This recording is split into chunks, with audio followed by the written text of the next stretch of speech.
Sollicités dans le cadre du dialogue intermalien pour la paix et la réconciliation nationale, les universitaires se sont regroupés pendant 3 jours pour réfléchir ensemble et proposer des recommandations qualitatives pour la sortie des crises. Nous sommes dans une situation assez critique et cette situation demande à ce que des réflexions scientifiques, des réflexions mûres puissent être faites pour la sortie de crise.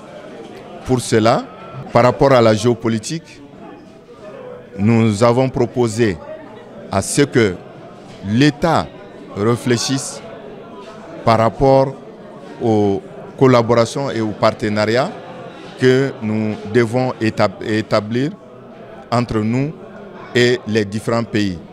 Que ce partenariat puisse se reposer sur un partenariat gagnant-gagnant. Qu'on n'ait pas à nous coller à un seul partenaire, mais que nous puissions multiplier les partenariats.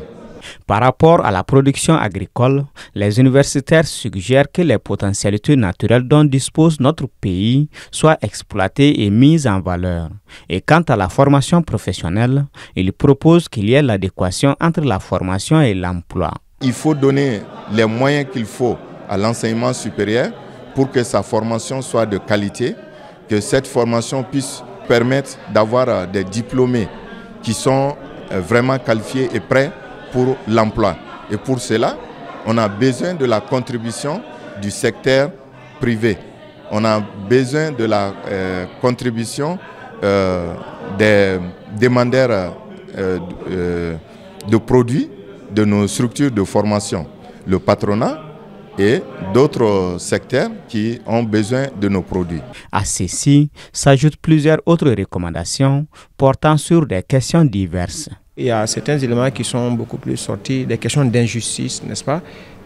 Qui dit injustice dit le rôle de la justice, aussi même l'impact dans le cadre de la corruption, aussi des questions de dialogue interreligieux et culturel, aussi qu'il faut instaurer et également. Et bon, au niveau de la défense, beaucoup de recommandations ont été formulées à l'endroit du comportement, surtout des acteurs publics.